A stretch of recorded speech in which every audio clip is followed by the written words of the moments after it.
You're listening to Releasing Trauma, a survivor's podcast.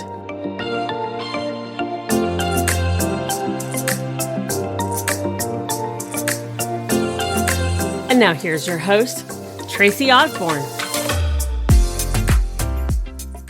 Hey, everybody, welcome back to the show. All right, we are talking about one of our most common topics today, which is grief. And in this day and age, especially with this pandemic, I think we're all going through a grieving period of some kind or another, whether it's we've lost a loved one, we've lost a job, things are changing.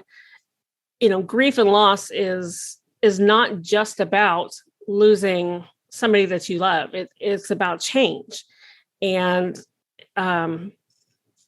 it's so important to be able to work through that, no matter what the situation is. With me today is Janine Kwoh, and she is the author of Welcome to the Grief Club.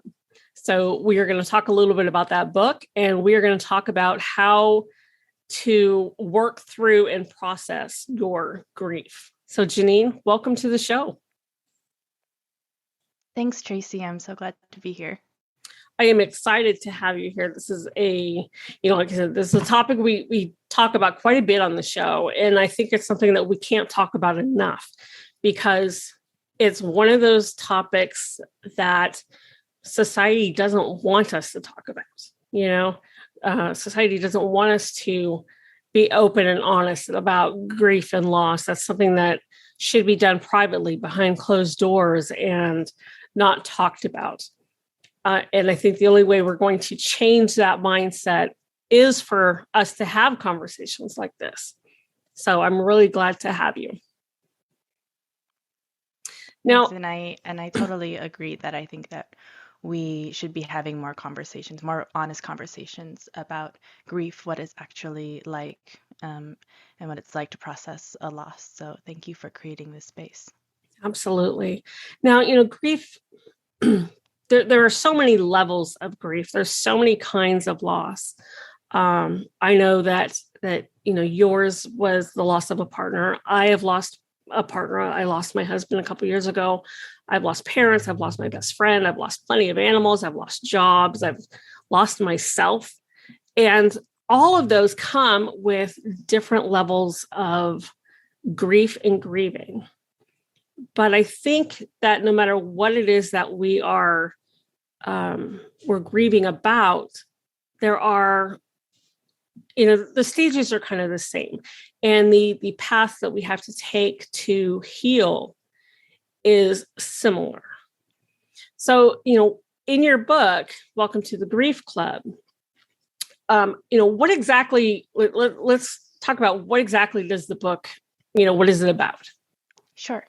So Welcome to the Grief Club is an illustrated book on grief for anyone who has had a loss or for anyone who loves someone who's grieving and wants to better understand what it can be like and how to support them. And it's a series of short written reflections, illustrations, and diagrams that talk about all of the feelings and experiences that grief can encompass, that a lot of us go through, but we don't often talk about, like you said.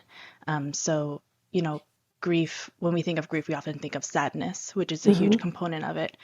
But for me, and I think for a lot of other people, it's so much more complicated than that, right? Like it's sadness, it's anger, it's guilt, it's fatigue, it's joy, and it's all just this big jumble.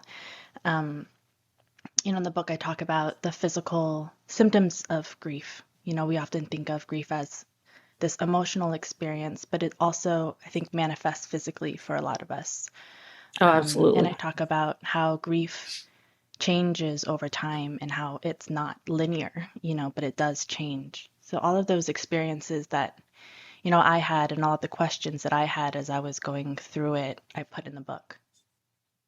Okay, that's awesome. One of the things when Mark died, one of the things that I did was I bought a book called It's Okay to Not Be Okay. And, it was all about grief and loss. And so things like that, at least for me, really helped me in those early stages to be able to really comprehend what I was going through, what I was dealing with. I mean, I knew it was grief.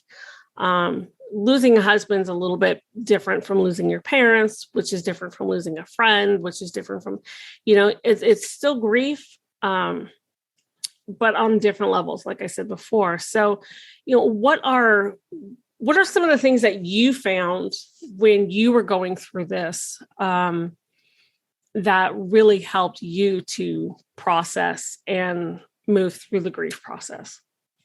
Mm-hmm. I also read Megan Devine's book, It's It's a Okay to great Not Be book. Okay. It was one of the most helpful books that I've Yeah. read. So books like that, Modern Loss, which is an anthology of stories of loss written by a lot of different contributors, was helpful. So sort of just seeing parts of my story reflected in others, for me, was a validation that what I was feeling was probably more common than it felt. At least, I wasn't the only one going through it. For me, what was also helpful to get through, especially those that early period where it's so intense and overwhelming, is I went to therapy and I joined a grief group. And both of those were so critically important to me, Mhm. not just for the advice and insights that I got, but because both of those were dedicated spaces that I could go to like every week or every month and show up fully as a grieving person. As you said at the beginning, I think we are not good as a society at dealing with grief or talking about grief. And, when someone dies, there's this initial outpouring of support and condolences. And then Mhm. very quickly, everyone goes back to their own lives. And everyone sort of talks about this, but I feel like we don't really talk about just how jarring that is and how quickly it happens. And, especially if you're going to work, I think the office place very quickly goes back to normal and kind of expects you to as well.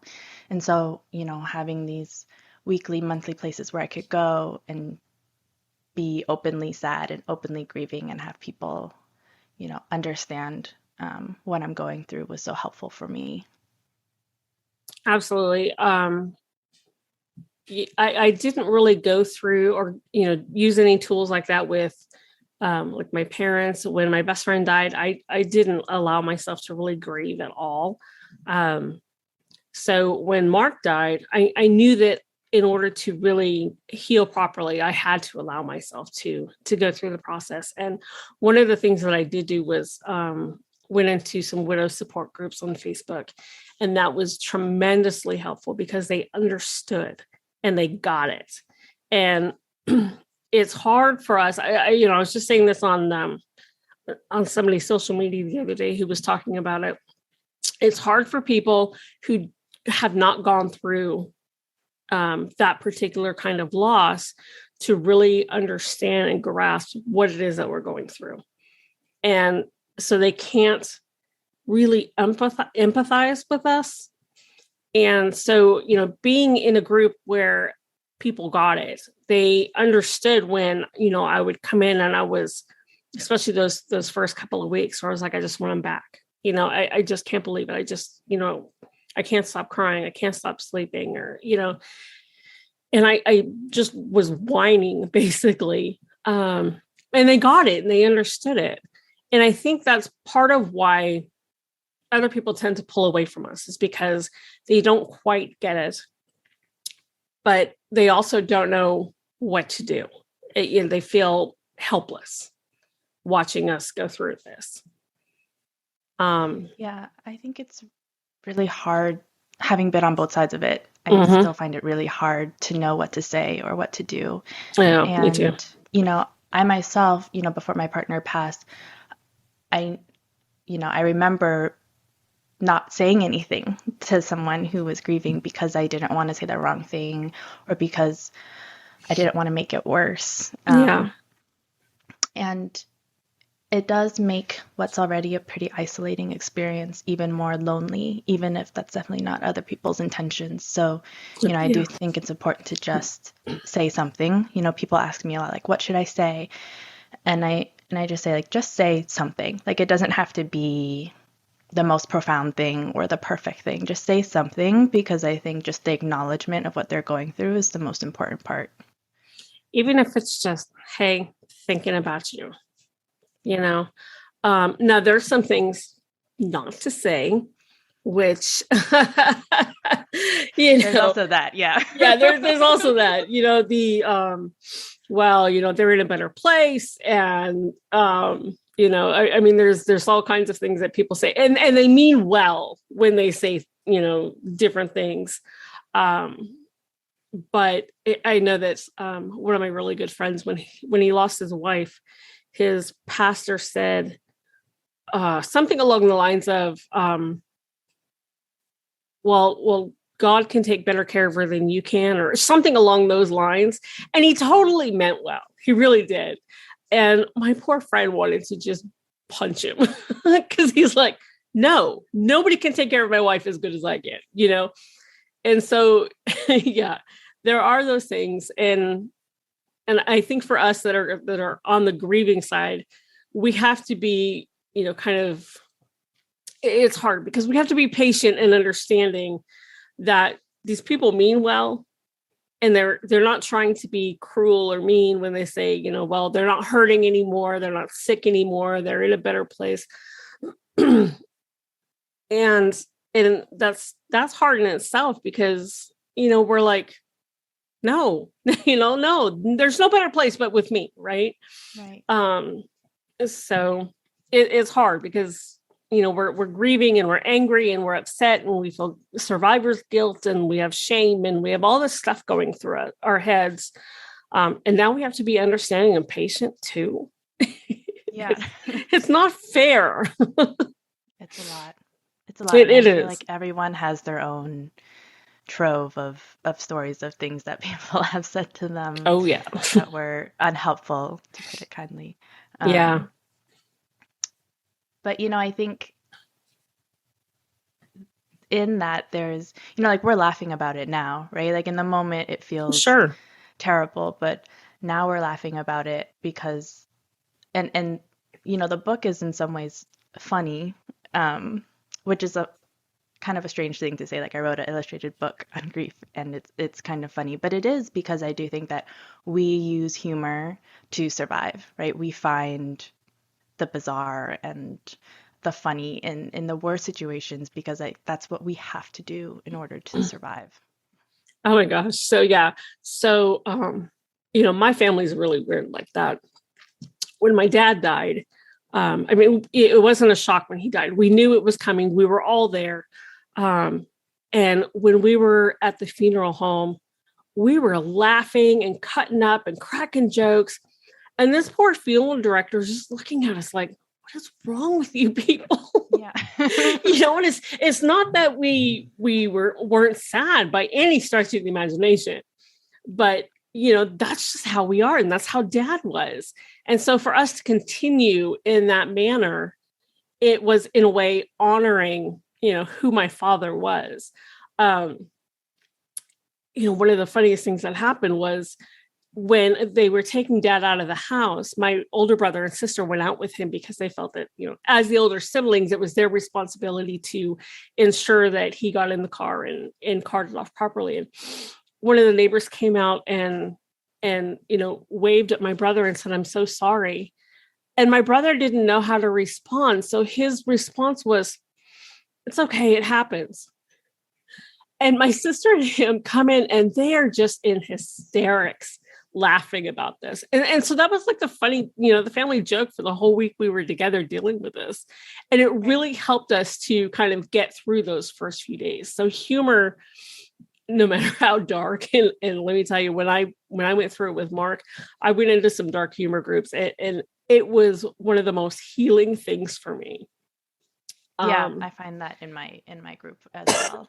The dark humor, it helps. It does. It really does. And people are like, "What's wrong with you?" And it's like, where do I start?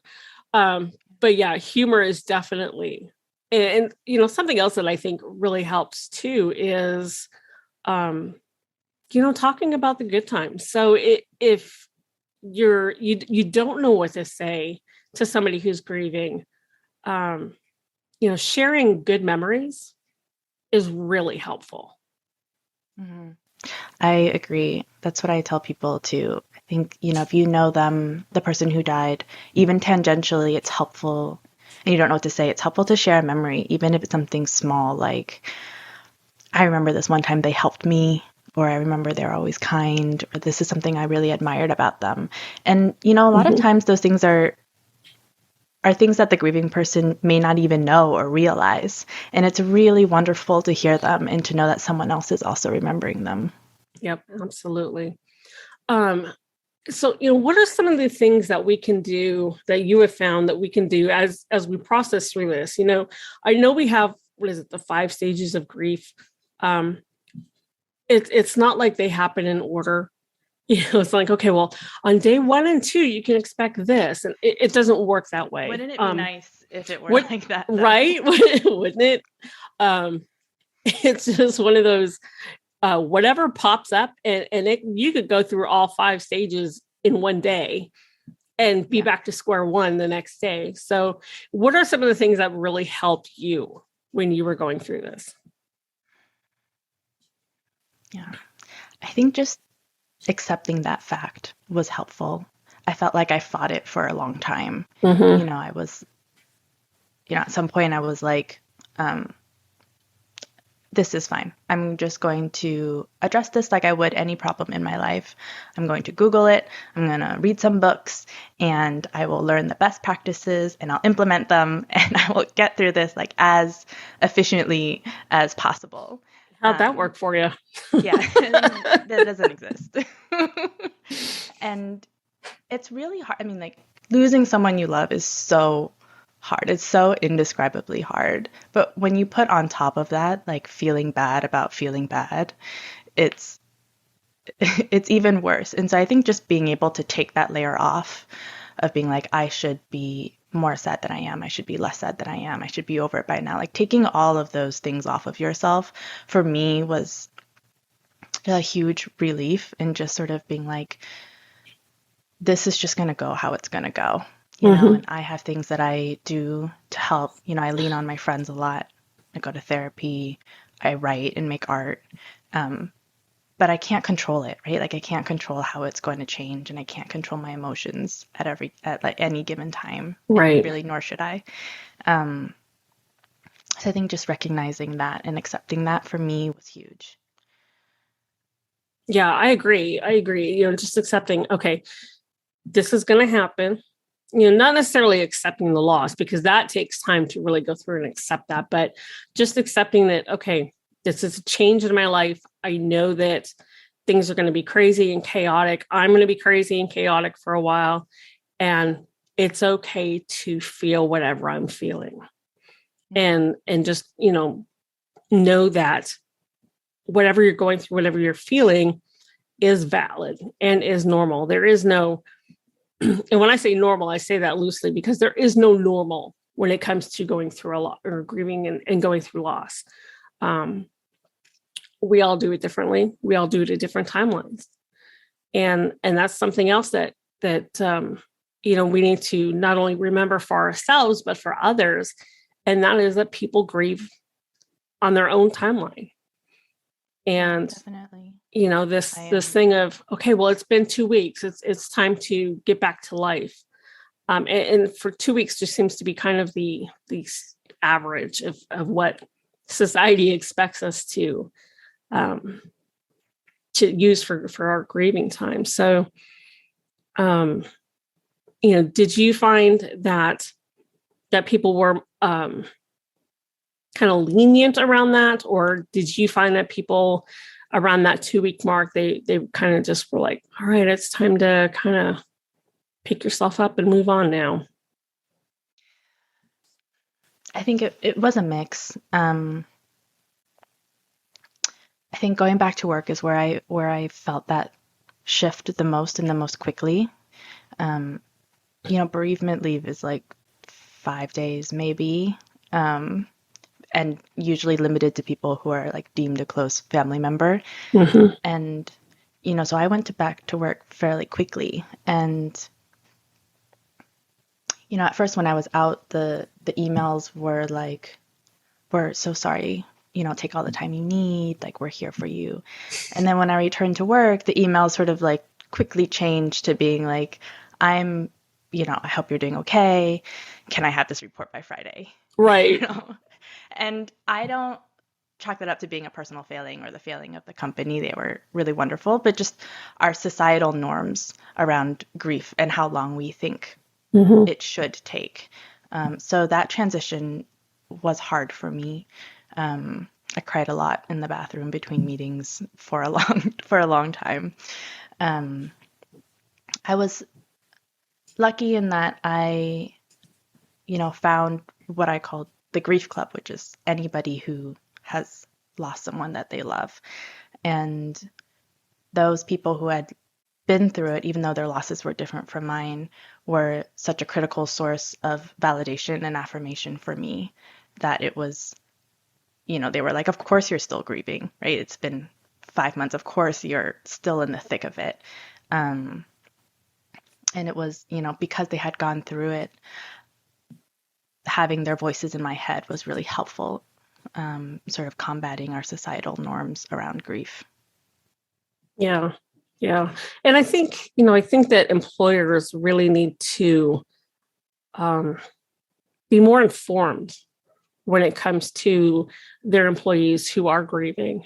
Even if they come back quickly, it doesn't mean that they're going to be 100% there.